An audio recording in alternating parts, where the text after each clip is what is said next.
Motor Call, may gagawin po tayo dito sa 6WD1 na Isuzu. Ayan, bali, miss ka na po natin to.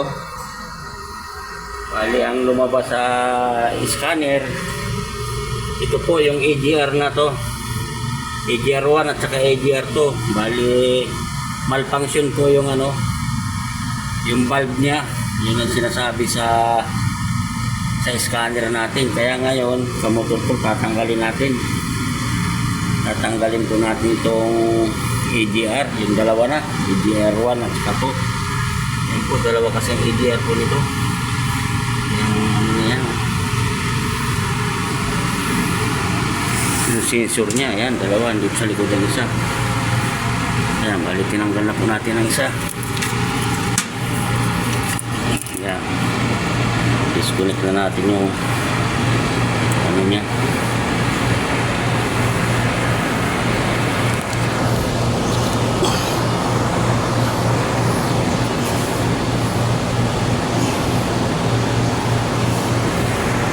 Tatanggalin natin.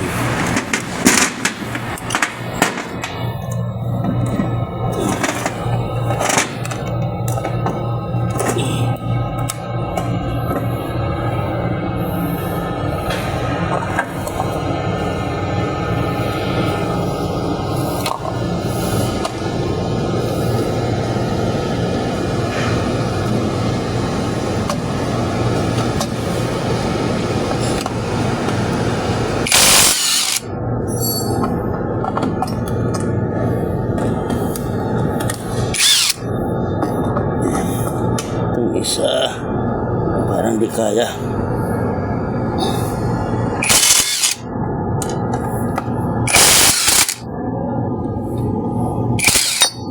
Yun, tanggal na po ka motor pool. Nalaglag na. Bilis makalas.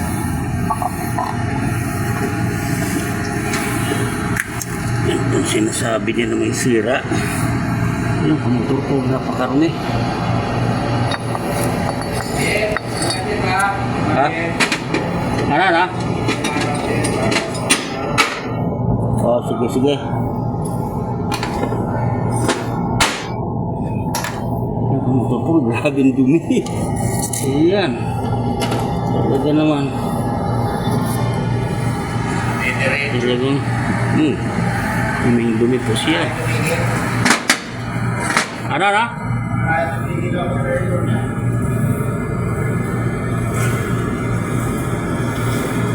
Baklasin natin lahat ito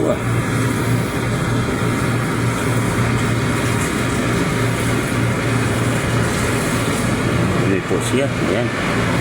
Ayan, kamotor po, babaklasin natin muna lahat bago tingnan natin ang laman loob.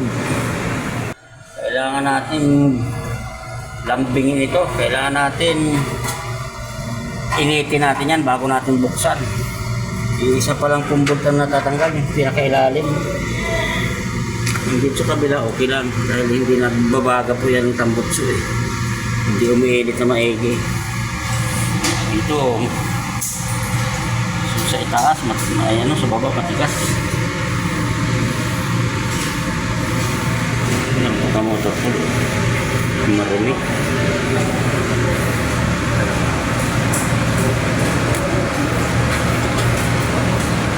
Ano yung pang-cutter ang kunin mo? Iinitin natin para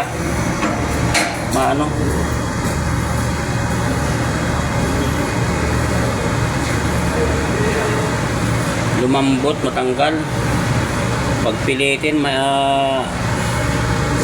mapuputol, lalong lalaki ang problema.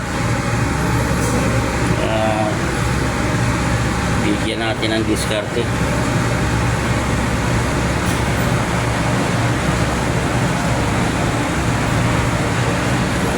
Motor pool, hintayin natin asipilin. Dito kabila lang. Kapag hindi po natin inimit ito, mapuputol. Sa tayo ng trabaho.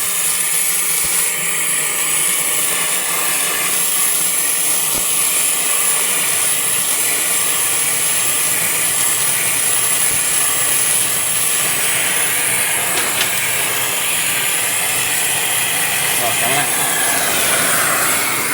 Tingnan na po natin ang motor ko.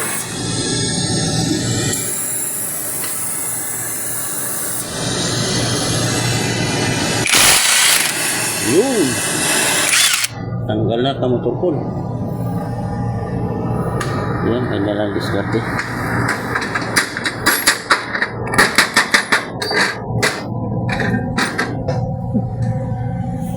Yan lang, ilitin lang natin ang motor ko na.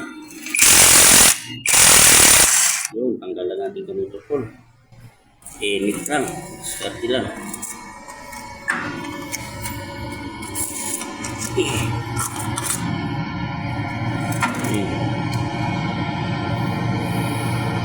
Para kaya tinanggal ko natin dyan para ma-open dito sa kabila. Yan.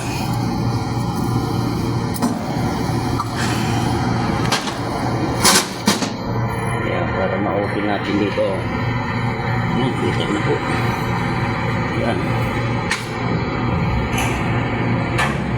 Tanggalin natin yung bolt. Sige, ito din yung gawa. Yeah, ang motor ko, nakaras na natin. Ito na yung mga bolt niya.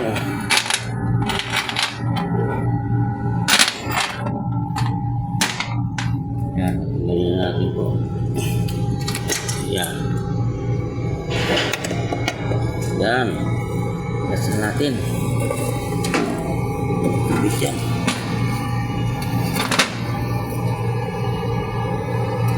Ito yung motor ko.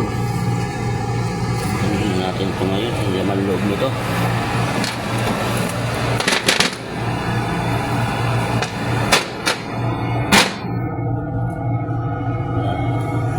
Tingnan natin po sa gato ka motor ko para makalas.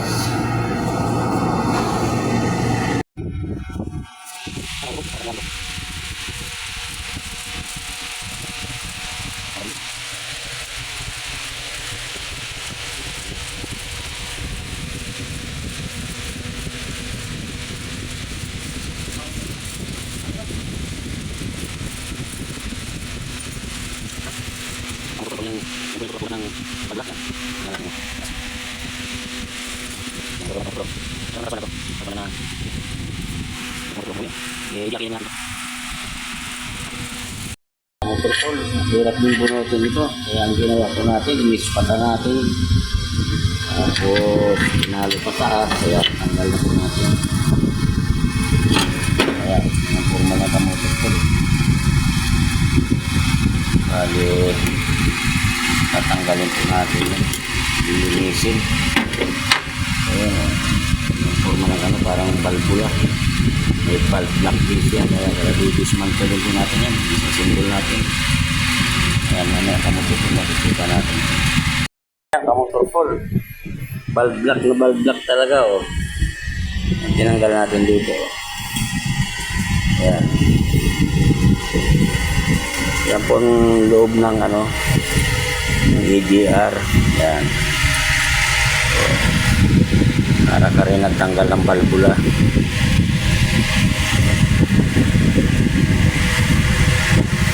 Tanggalin mo rito.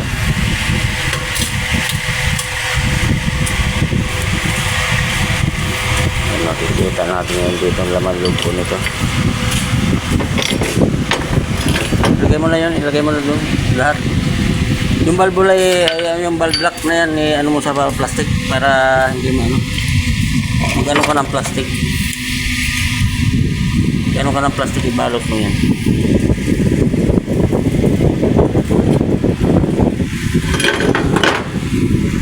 Yan po ka motor.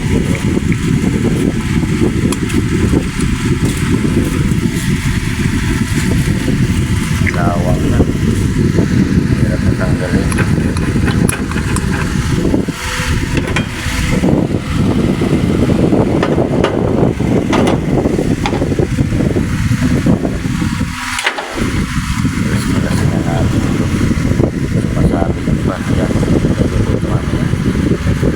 Tayong cameraman.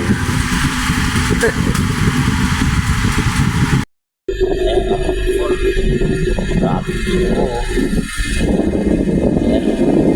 Kaya hindi na siya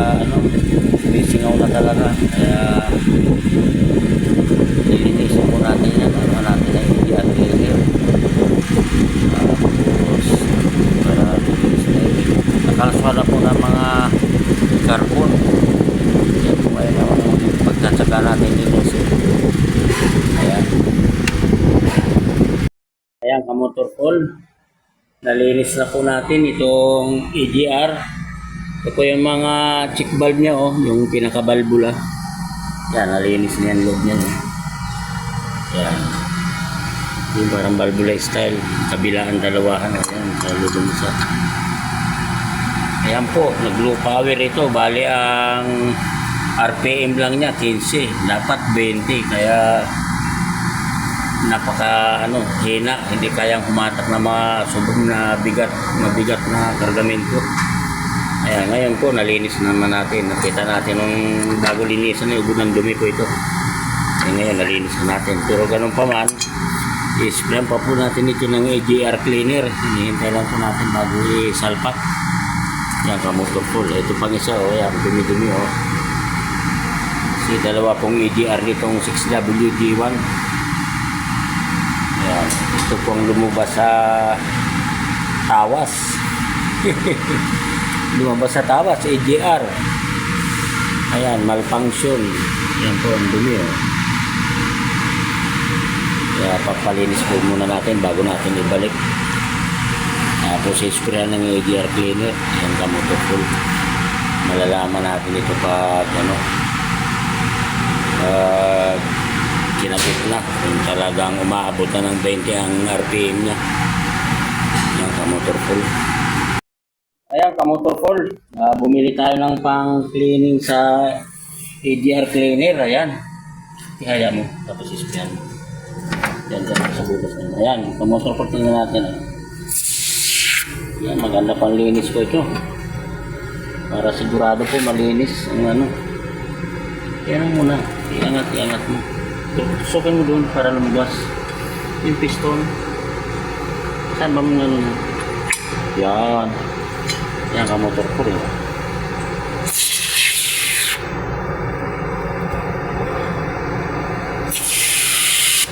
Yan, mamaya kamotor ko. Kakabit na po natin ito mamaya. Talagang sigurado na tayo na malinis. Yan po.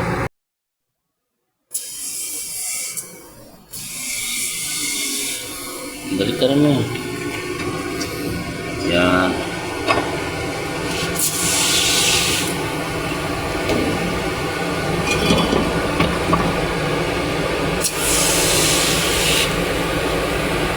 Kaya mo. Yan.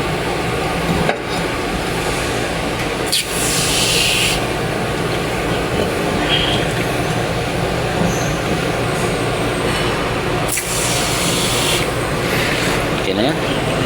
Isa naman. Dito sa butas na to. Lakas ng reaksyon ng ng chemical. Okay na yan. Patuyuin na lang. Kamotor Paul.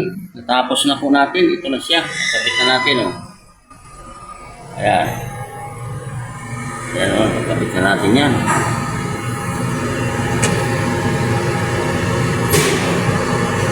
Pati yung kabila po, naikabit na rin natin. Ayan. Ngayon, titistingin na po natin para malaman natin yung ginawa natin kung success yung pagkagawa natin ng EGR. Mula nung full food niya. Ayan, kamotor Paul. Paandarin na po natin ito. Ayan, kamotor Paul. Papaandarin na po natin. Ibaba na natin ang cab. Buka na po natin kung ayos na ba to, kasi dati 15 lang ang RPM nito.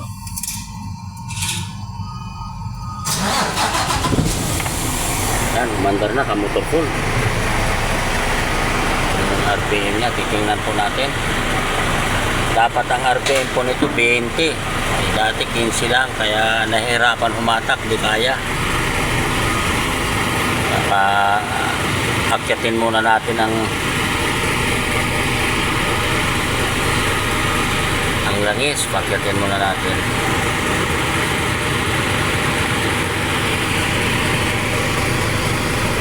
Yan po. Pulisin natin. Yan po, malakas na ka motor pull. Jack na to, makakahatak na ito ng mabigat.